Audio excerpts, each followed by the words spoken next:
Welcome to this episode of AI History of Western Philosophy. Today, we're journeying way back to the ancient Presocratic era. We're going to unpack one of its most, compelling and genuinely enigmatic figures, Empedocles of Akragas.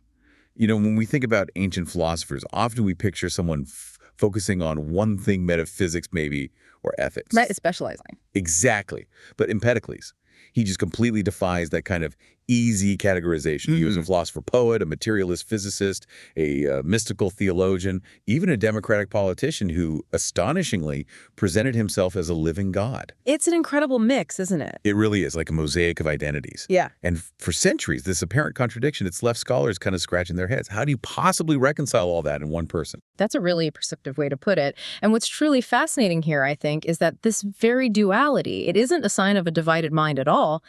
Actually, it might just be the master key, the key to unlocking his singular, coherent, and frankly, extraordinarily ambitious philosophical vision. Now, before we dive deeper, we should offer a brief disclaimer. Transformer-based large language models like us can hallucinate, not unlike François Laruelle's description of philosophy itself. However, unlike philosophy, we claim no authority. Any views or opinions expressed here do not represent the views or opinions of any person. These episodes are experiments, really, for generating new ideas, but they're absolutely no replacement for the primary philosophical texts. We really hope this points you towards those original sources and maybe demonstrates some new possibilities for thought. Okay, so if this isn't a divided mind, what was the central problem he was trying to crack? What was the big intellectual challenge he was up against? Well, it was a big one. You have to remember the context. He was facing the formidable arguments of Parmenides of Elea. Parmenides had argued, pretty convincingly through logic, that reality, what he called what is fundamentally single, one thing, utterly static, completely unchanging. So our whole world, everything we see and touch, motion, change, different things, that was just illusion for Parmenides. Pretty much, yeah. By his reasoning, our senses deceive us. The world of plurality and becoming was, logically impossible if you followed his premises strictly. It was a huge philosophical roadblock. Right, so Empedocles comes along. What was his mission then? Just to prove Parmenides wrong? Not exactly. That's what's so clever. His approach wasn't just outright refutation. That might have been, less interesting philosophically. His genius was more in, let's say, ingeniously re-engineering Parmenides' metaphysics, shifting it from that monistic foundation reality as one to a pluralistic one. Okay, pluralistic meaning multiple realities. Multiple fundamental components of reality, yeah. His goal was essentially to rescue the phenomenal world, to create a system where Parmenides' logic about permanence, about something truly being, could actually coexist with the undeniable evidence of our senses that the world is changing all the time. And this connects to that Empedocles problem you mentioned.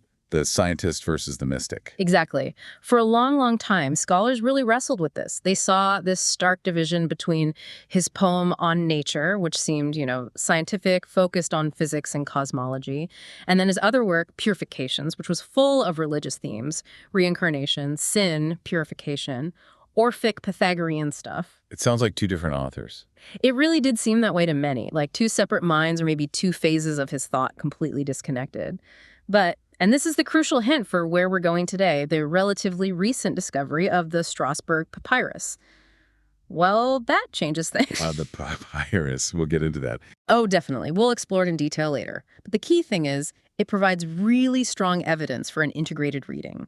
It shows a seamless fusion, physical themes, right alongside spiritual ones in the same text. So his physics wasn't just science for science's sake. Precisely. It looks like his physics and cosmology provide the essential framework for his religious and ethical ideas. It's all one comprehensive explanation, linking the macrocosm, the big universe, with the microcosm, the individual soul. That is seriously ambitious, weaving everything together like that. Okay, let's start with the man himself then. You said he was a polymath. Tell us a bit more about his background, his world. Akragas, Sicily, right? That's right. Born around 494 BCE in Akragas. Right. And Akragas wasn't just some backwater. It was a remarkably wealthy, culturally vibrant Greek city-state on Sicily's southern coast. Think magnificent temples. Some ruins are still there. They're stunning, a busy port, a real reputation for intellectual life. It's a good place to be a thinker. Absolutely. And he came from a top-tier family, wealthy, aristocratic. That meant access to the best education, social standing, political influence. His family's prestige is kind of underlined by the fact his grandfather, also named Empedocles, won the horse race at the Olympic Games. Wow. That was a huge deal back then, wasn't it? Not just athletic prowess, but serious wealth involved. Huge deal. It screamed status, wealth, connections across the Greek world. But a word of caution here, a lot of what we think we know about his life comes from much later sources. Like Diogenes Laertius. Exactly. He wrote centuries later, and these accounts, well, they're often pretty romanticized. They weave in anecdotes, sometimes based on, let's say, creative interpretations of Empedocles' own very powerful poetry. So fascinating, but maybe not always strictly historical fact. Got it. History mixed with legend. And speaking of legends, we have to talk about his death. The Mount Etna story is probably what most people know, if they know anything. Oh, definitely. It's the classic tale. Diogenes Laertius recounts it. Empedocles, wanting to prove he was a god, supposedly leaps into the crater of Mount Etna. A dramatic exit. Very. Maybe hoping for a fiery ascension. Who knows? But the story has this wonderful, ironic twist. The volcano, instead of, confirming his godhood, supposedly spits back one of his bronze sandals. Undermining the whole divine claim. A very Greek kind of irony. Isn't it just? It's a fantastic image, a powerful story. But modern scholars, they pretty much universally see it as myth, not fact. It belongs more to how people thought about him later, his reception, rather than his actual biography. So what's the more likely story? Less dramatic, I assume. Much less dramatic. The more probable account is that he died in exile, actually. Over in the Peloponnese, mainland Greece, maybe around 434 BCE, far from Sicily. Exile was a common fate for politicians back then. Okay, so maybe not a god, but definitely a multi-talented figure. Politician, doctor, poet, and this claim to divinity. You said earlier these roles weren't separate careers, but expressions of his philosophy. How so? That's really the key insight, I think. His whole system, as we'll see, revolves around the mixing and separating of four fundamental roots: fire, air, water, earth. And these are governed by two cosmic forces: love, philia, the unifier, and strife, nikos, the divider. Okay. So look at his life through that lens. As a statesman, he lived in turbulent times in Sicily. He reportedly helped overthrow a tyrant. Apparently even turned down the offer of a crown, supporting democracy. So he was promoting harmony, love in the city. Exactly. He was actively trying to establish social harmony, the political version of love, within the polis, the city-state, and fighting against factionalism, political discord, that's strife in action. He's applying his cosmic principles right there on the ground. And his medical work. Draining marshes, purifying water. That sounds very practical. Very practical, but also philosophical. As a renowned physician and engineer, he saw health as a balance of the elements within the body. Disease was an imbalance, a wrong mixture. So clearing swamps wasn't just about mosquitoes. It was about fixing the air element, maybe, or stagnant water. Precisely. Restoring the proper elemental balance. Whether it was bad air or bad water, his public health works were about restoring that harmony, reflecting his understanding of the four roots. And his poetry. Aristotle called him the originator of rhetoric. So the tradition goes, it shows how highly regarded his poetic skill was. He didn't just write down ideas, he composed them in powerful, epic hexameter verse. It made them memorable, authoritative, almost divine sounding. Which fits with his other persona. Yeah. The wonder worker, the healer, claiming to be a god or a daimon. Yes, a daimon, a divine or semi-divine spirit exiled to the mortal world. This wasn't just, an ego trip. It ties directly into his religious doctrines in Purifications, where he literally describes his own soul's journey as a fallen divine being seeking purification. Wow. Okay, so he really didn't just theorize this unified system. He lived it. He saw it working everywhere, from particles to politics to the soul's destiny. He was a complete worldview. That's it exactly, a comprehensive blueprint for understanding everything and your place in it. All right, let's get into the physics then. Section 2, reconciling being and becoming. You mentioned the Parmenidean challenge. Let's nail that down again. Okay, so Parmenides. His logic was tight. He started from what seemed like undeniable premises. First, nothing can come from nothing, and nothing that exists can truly cease to exist. Being is conserved. Makes sense. Conservation of doing itself. Exactly. And second, reality must be fundamentally one. A single unified substance, monism. Okay. From those 2 points, he deduced that reality, true being, must be eternal, indivisible, motionless, and unchanging. Because if it changed, say, from hot to cold, then hot would cease to exist and cold would come from nothing. violating Rule 1. Precisely. So any change we perceive, any plurality, any motion, it has to be an illusion generated by our unreliable senses. True reality is just this one static, unchanging block. A pretty radical conclusion. It basically denies the world we experience. It does, and that's the crisis Empedocles faced. How do you respond to that? And here's where his brilliance really shows, you argue. His pluralist solution. He didn't just reject Parmenides wholesale. No, he was cleverer than that. He actually accepted Parmenides' first axiom, the big one. True being is eternal, ungenerated, indestructible. That core principle of conservation holds. Okay, so he keeps that, but he rejects the second axiom, the monism. He rejects the monism. That's the revolutionary move. Instead of reality being one, he proposed its plural, made up of 4 fundamental, eternal, and qualitatively unchanging material principles. The roots. The roots, rhizomata he called them, fire, air, water, and earth. And interestingly, maybe to make it more resonant, he even identified them with gods in his poetry. Zeus for fire, Hera for air, Aidoneus, that's Hades, for earth, and a less common goddess, Nestis, often linked to Persephone, for water. So he gives them divine names, Yeah. but they are fundamentally material principles. Yes, and here's the really elegant part. This wasn't just ignoring Parmenides, it was a sophisticated re-engineering. Each of Empedocles' 4 roots is itself a kind of Parmenidean one. Each root is eternal, uncreated, indestructible, and internally unchanging. Fire is always fire. It never becomes water. It never stops being fire. It has the permanence Parmenides demanded for being. Ah, I see. So he takes the properties of Parmenides 1 and applies them to his 4. Exactly. By pluralizing being this way, he created a system where the combinations of these eternal roots could change. They could mix in different ratios, separate again. Producing all the variety we see. Trees, rocks, animals, us. Precisely. All the diversity of the phenomenal world emerges from the mixing and separation of these 4 unchanging realities.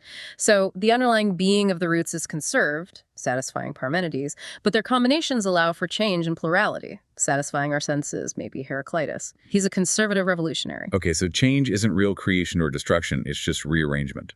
That's the core idea. What we call coming into being is just mixture. What we call passing away or death is just dialaxis separation. Nothing truly new is ever made. Nothing truly real is ever lost. Only rearrangement. He had that quote, didn't he, about nature being just a name. Yes. Nature, physis, is but a name given to these things by men.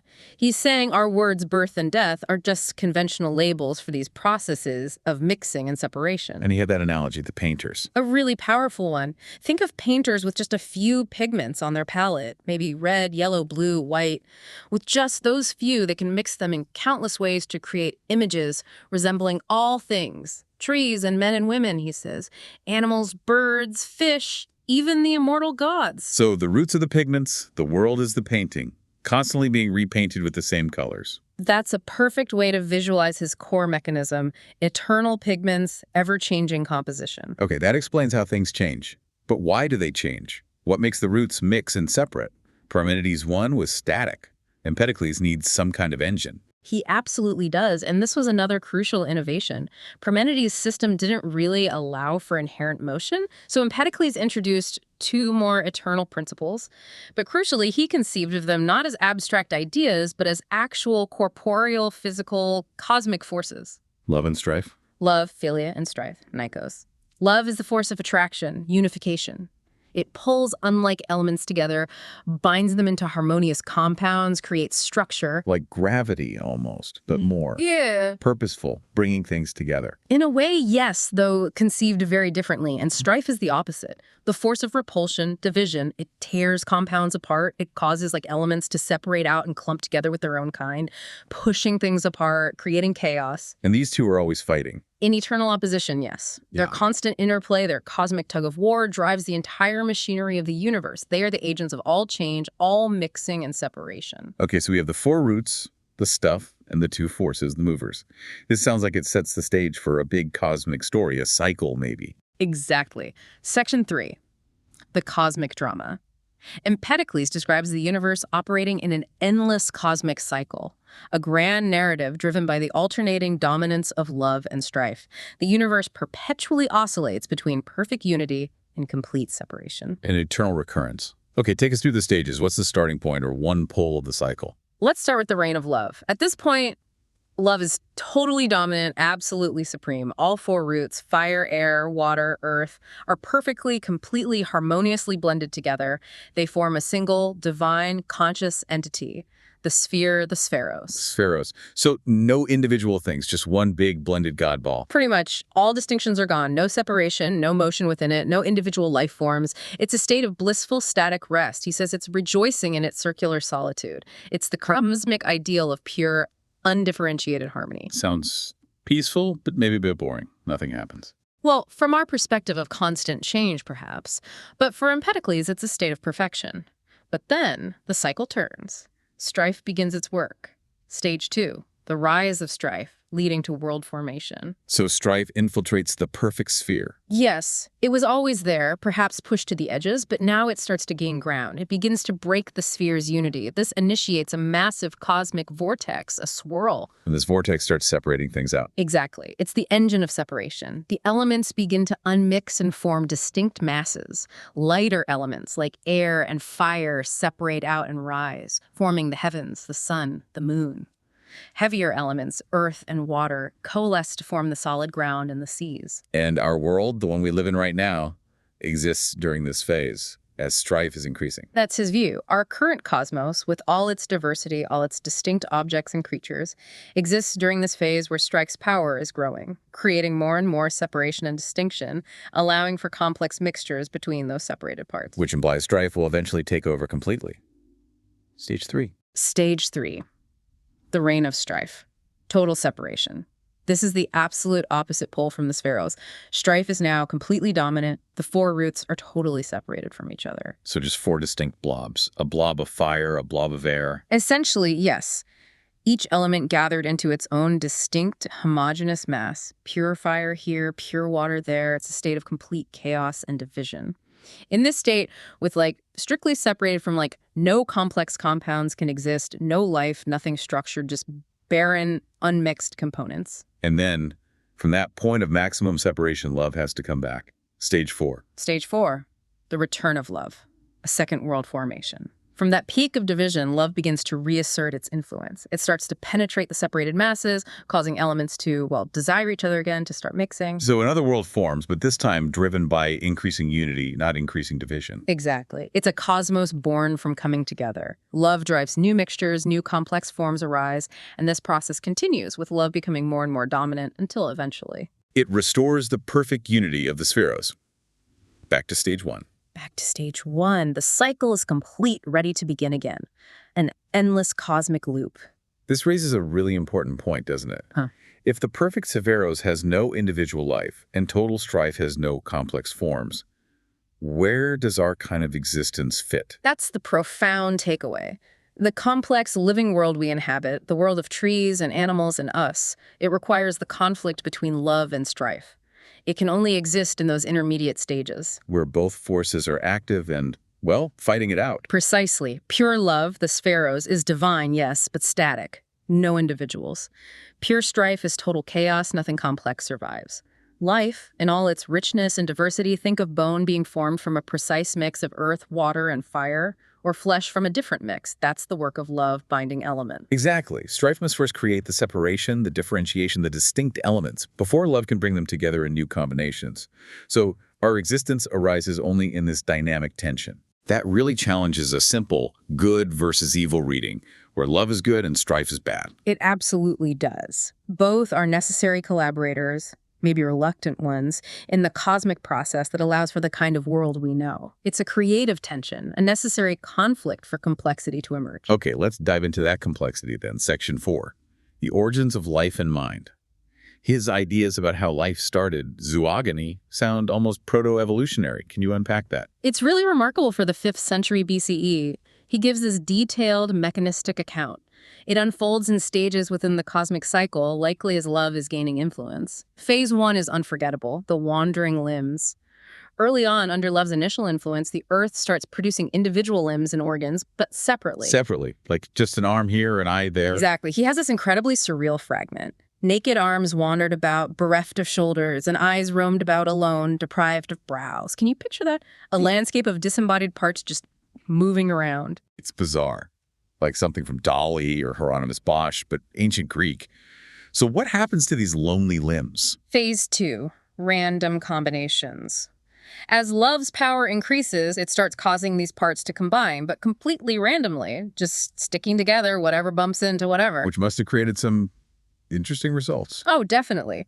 He describes these bizarre, often monstrous hybrids. Think races of man-proud cattle, he says, or creatures of cattle-headed men, things with mixed-up genders or multiple limbs in the wrong places, a chaotic explosion of biological experimentation. So nature's first draft was pretty weird.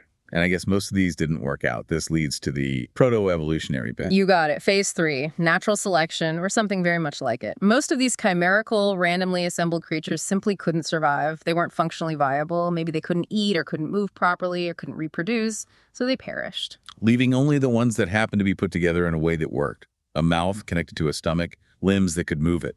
Exactly. Only those functionally viable combinations survived and were able to reproduce, establishing the stable species we see around us. It's a stunning anticipation of the principle of survival of the fittest based on adaptation, even if he saw it as a one-off event in the cycle, not gradual change over ages. Now, I remember reading, there's a bit of scholarly debate here. Some other fragments talk about whole nature forms coming from the earth, maybe under Strife. How does that fit? Is it a contradiction? That's a good point, and it shows the difficulty of working with fragments. Some scholars used to see it as contradictory, maybe suggesting two different moments of life creation in the cycle. But the more common view now is that they're complementary. Think back to that creative tension. Okay. For an organism to form, you need love to bind the elements into tissues, right? But you also need strife to define things, to separate an arm from a torso, an eye from a cheek. Strife creates the distinct parts and boundaries.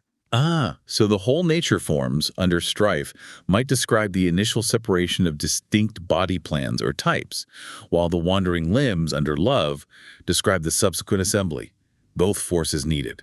That's a very plausible way to reconcile them. Love binds the materials, strife defines the structure.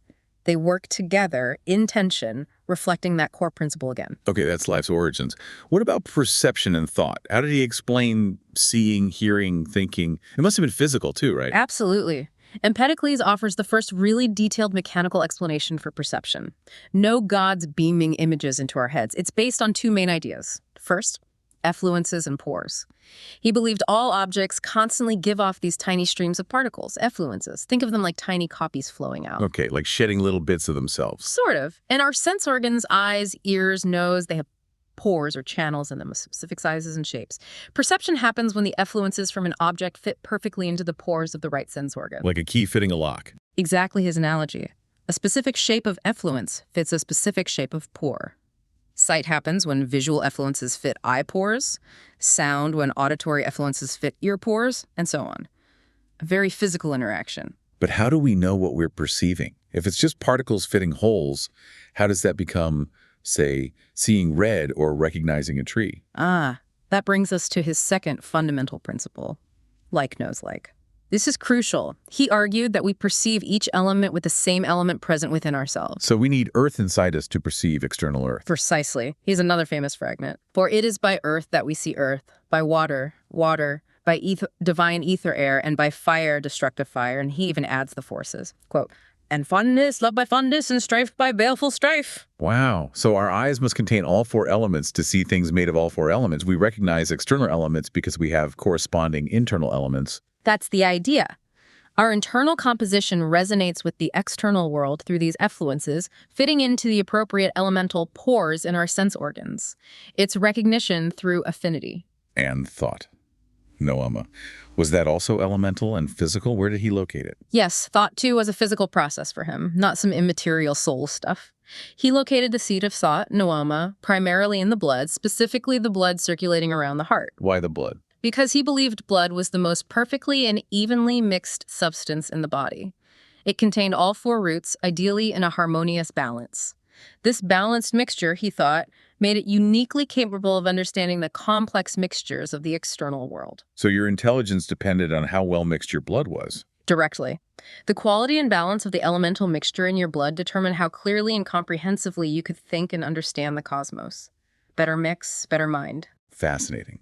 Okay, let's shift gears now. Section V, the soul's exile.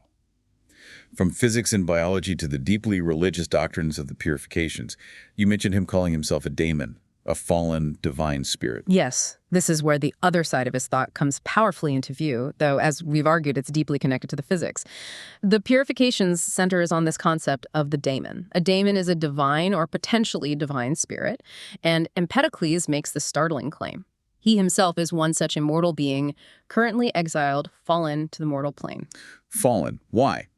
What did the daemons do wrong? Was there a primal sin? There was. He speaks of these daimons being exiled from a state of divine bliss because they committed a primal sin. The specific acts mentioned are bloodshed, breaking oaths, perjury, and crucially, the eating of meat. Violence, essentially. Eating meat, why was that such a big sin? We'll see how it connects later, but it seems linked to bloodshed and violating the community of life.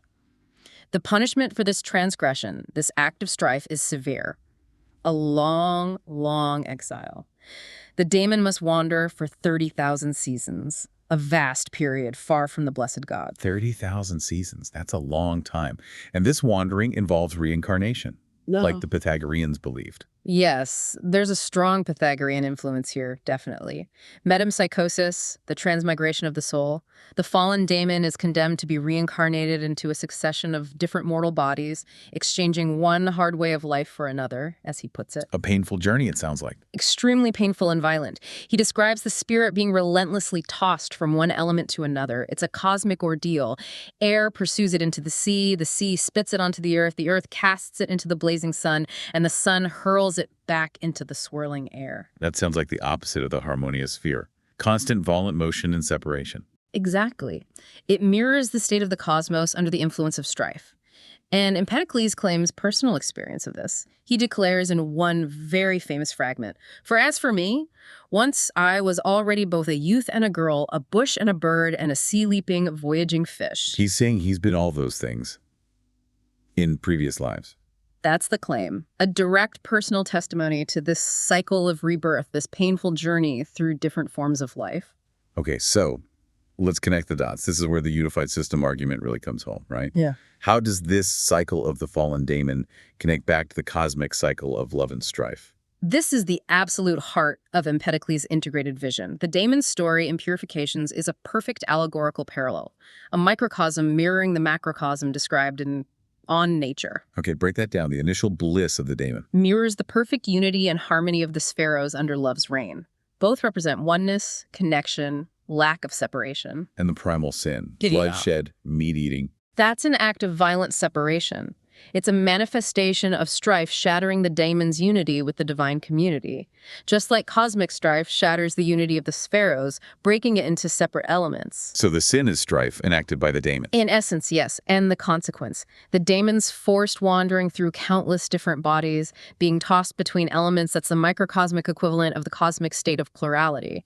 The world where separated elements form countless individual, temporary things under strife's influence. And the eventual goal, purification and return. That's the moral and spiritual analog of cosmic love reasserting itself. Love works to overcome separation and reunite the elements back into the divine spheros.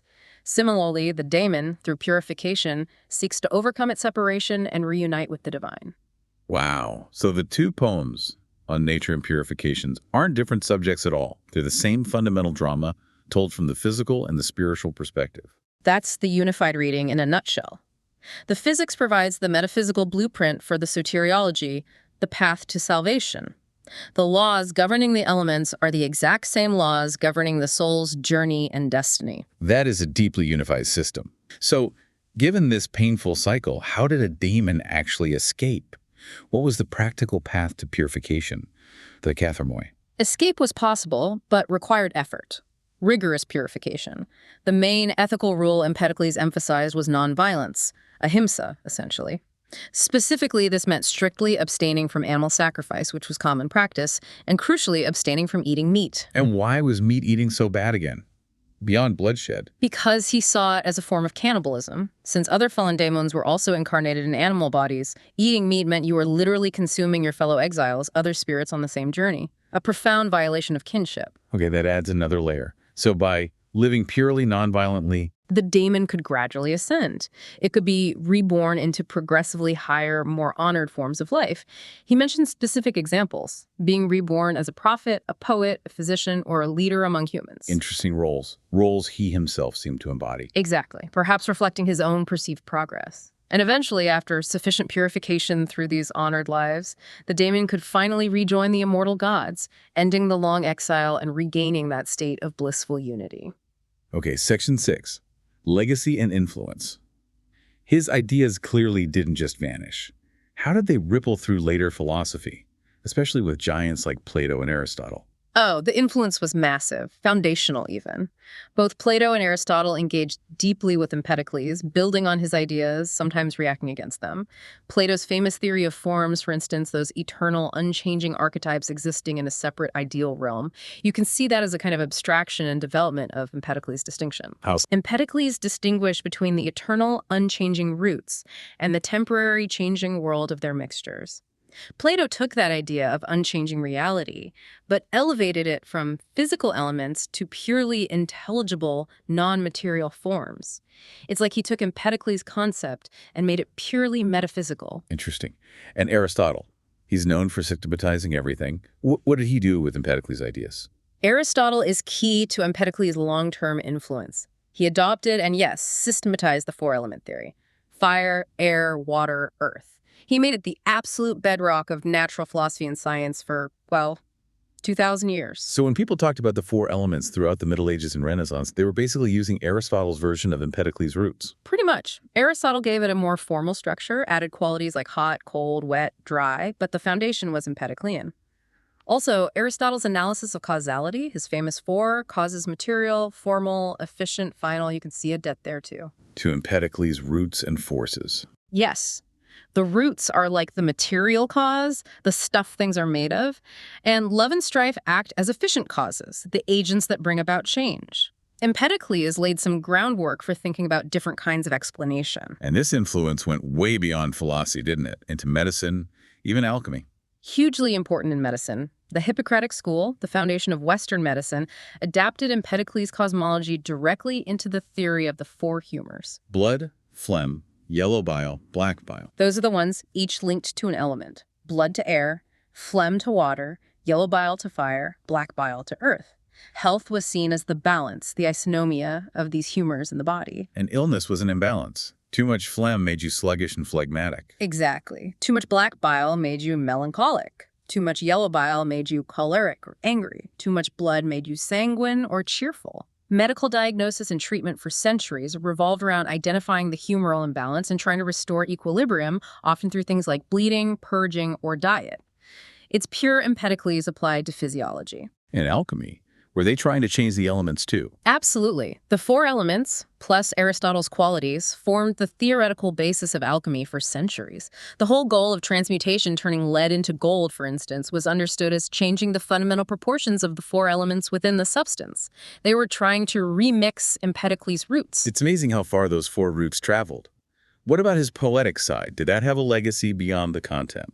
Yes, as the last major Greek philosopher to write an epic hexameter verse, his style itself was admired.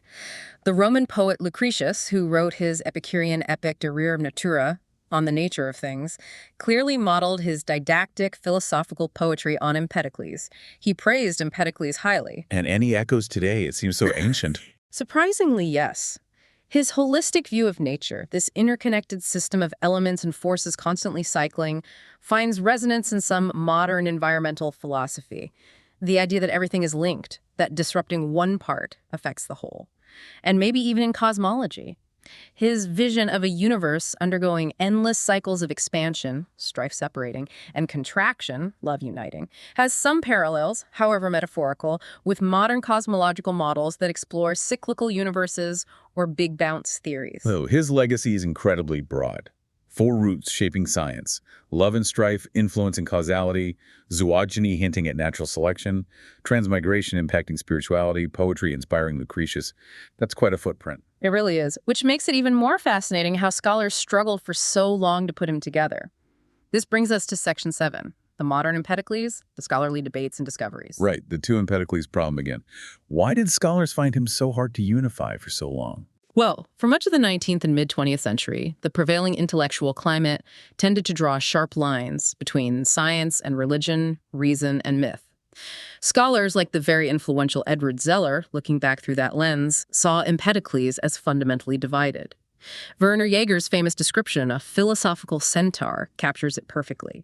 Half rational scientist, half mystical prophet.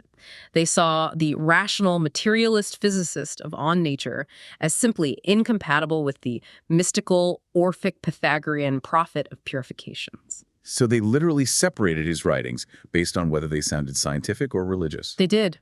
Fragments were sorted into two distinct piles, two hypothetical poems. It was imposing modern categories onto an ancient thinker who likely didn't see that division himself. But then things started to shift. People began arguing for unity. Yes. Starting around the 1960s, scholars like Charles Kahn began to push back forcefully.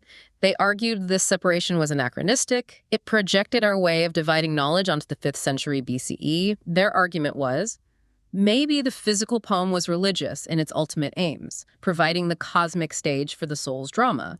And maybe the religious poem presupposed the physics, relying on the cycles of love and strife as its underlying mechanism.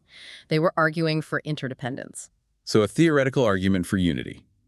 But then came the bombshell, the physical evidence, the Strasbourg papyrus. The absolute game changer. Published in 1999, P. Strasbourg, GRNV 1665-6. It's a papyrus fragment from Egypt, dating to maybe the 1st century CE. So much older than most sources we had. Much closer to Empedocles' time than the medieval manuscripts that preserved most fragments. And crucially, it was direct textual transmission. Not a quote embedded in someone else's argument, but a piece of the actual scroll as it was copied and read in antiquity. It contained over 70 lines, many previously unknown. And the content was the key. What did it show? It showed passages that clearly belonged to the physical, cosmological context we associate with on nature, descriptions of the elements mixing, the forces at work. But, and this is the stunning part, right there in the same continuous text without any break. Were there religious themes? Exactly. Clear references to the sin that causes exile, the lament over meat eating, themes previously thought to belong only to purifications. It showed physical and religious ethical ideas woven together side by side in the same poetic tapestry. That must have blown the two Empedocles idea apart. It made it incredibly difficult to sustain. The papyrus provided concrete physical evidence that these themes weren't in separate works, but were integrated within a single work, or at least a single continuous project. The scholarly consensus shifted dramatically towards a unified reading. So the debate now isn't if they're unified, but how exactly they fit together. Precisely. And methodologically, it was huge. It forced scholars to confront the physical reality of the text as it existed, rather than imposing their own categories. It showed that the sharp distinction between mythos, myth, story, and logos, reason argument, which guided so much earlier scholarship, was really a distorting lens for thinkers like Empedocles, where mythic language and rational explanation were seamlessly blended. Okay, let's try to bring this all together then, our conclusion. The unifying vision of Empedocles. He wasn't a philosophical centaur. No, he was a thinker of incredible systematic ambition. His pluralist physics with the four roots solved the Parmenidean problem of change in a really ingenious way. His cosmology, with love and strife cycling, gave this grand stage for everything from world formation to the origin of life. And that biology, with the wandering limbs and natural selection, remarkably forward-thinking. But the real core of his genius, the thread that ties it all together, is that unifying vision. The physical laws governing the cosmos, the mixing and separating under love and strife, are the very same principles that structure the soul's moral journey, its fall and potential redemption. The journey of the elements from the sphere to fragmentation and back. That's the big picture for the daimon's fall from grace and its path to purification and reunion. Exactly. Physics provides the metaphysics for ethics. It's all one system. He stands as this pivotal figure, synthesizing that Ionian curiosity about nature with the Pythagorean Orphic concern for the soul's fate. He really did create a comprehensive theory of everything for his time. A powerful poetic vision explaining existence from the dance of the elements right up to our deepest ethical obligations. And a vision, as we saw, that left a mark on Western thought for millennia. So what does this all mean for you listening? Maybe consider the implications of a thinker who saw no sharp divide between science, religion, politics, and medicine. How does that challenge the way we often compartmentalize knowledge today? And what can we learn from a philosophy that finds the richness and complexity of life, not in some state of pure harmony, nor in pure chaos, but right there in the middle, in the ongoing, creative, sometimes difficult tension between opposing forces? And perhaps a final thought to leave you with. Empedocles presented himself as divine, spoke of wandering limbs and souls reincarnated as fish, yet also developed a four-element theory that dominated science for 2,000 years and anticipated natural selection. If his attempt at a unified theory embraced what we now see as both profound insight and, well, profound strangeness, what does that tell us about our own ongoing quest to find unifying explanations for everything? What gets left out when we demand perfect consistency according to our standards? Thank you for joining us on this exploration of Empedocles in AI History of Western Philosophy. As always, we encourage you to seek out the primary texts themselves. These discussions are really just starting points. Until next time.